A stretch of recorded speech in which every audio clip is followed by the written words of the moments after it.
नमस्कार। आज आपण तयार करतोय मस्त अशी सगळ्यात सोपी तांदळाची खीर। तांदळाची खीर तयार करण्यासाठी ह्या ठिकाणी 3 ते 4 चमचे साजूक तूप घेतलेला आहे। साजूक तूप गरम झाल्यानंतर त्यामध्ये एक अख्खा खोवलेला नारळ घालायचा आहे। ओला नारळ घेतलेला आहे। ह्या ठिकाणी ओला नारळ छानपैकी तुपामध्ये भाजून घ्यायचा आहे मीडियम फ्लेम वरती। ओलं खोबरं छानपैकी तुपामध्ये भाजून घेतलं की खीरीची जी चव असते ती अजून जास्त उभारून येते आणि खोबरं आपल्याला कच्चं सुद्धा लागत नाही। या ठिकाणी आपलं खोबरं व्यवस्थित असं भाजून झालेलं आहे। खूप जास्त भाजायचं नाही। हलकसं भाजून घेतल्यानंतर त्यामध्ये आपल्याला दूध व पाणी दोन्ही ऍड करायचं आहे। दूध व पाणी तुम्ही तुमच्या आवडीप्रमाणे घालू शकता। कोणाला जास्त दूध आवडत असेल तर जास्त दुधाचा वापर केला तरीही चालेल। ह्या ठिकाणी मी दूध व पाणी सेम क्वांटिटीमध्ये यूज करत आहे। तांदळाची खीर ही दूध व पाणी दोन्हीमध्ये तयार केली जाते व फक्त पाण्यामध्ये सुद्धा केली जाते। दोन्ही प्रकारे खीर उत्तमच लागते। तांदळाची खीर तयार करत असताना ह्या ठिकाणी वासाचा तांदूळ घ्यायचा आहे, म्हणजे सुगंधित तांदूळ घ्यायचा आहे, जेणेकरून खीरीची चव असते ती छान लागते।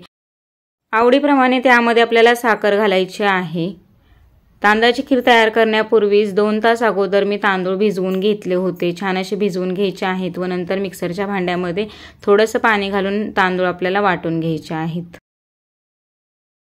दुधामध्ये आपण अर्धा चमचा मीठ घालणार आहोत। मीठ हे कोणत्याही गोड पदार्थात घातल्यामुळे पदार्थाची जी चव असते ती अजून जास्त उभारून येते।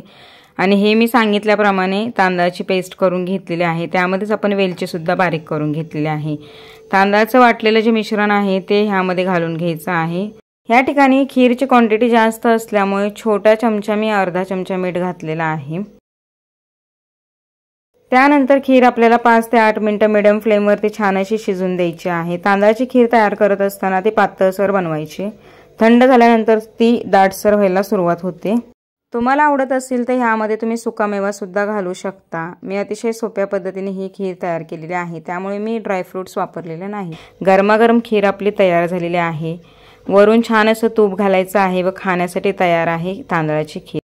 गडबडीच्या वेळेस काही गोड करायचं असेल तर ही रेसिपी तुम्ही नक्की तयार करू शकता। आवडली असेल तर व्हिडिओला लाईक करा, जास्तीत जास्त लोकांना शेअर करा। पुन्हा भेटूया अशा छानशा गोड रेसिपी बरोबर। धन्यवाद।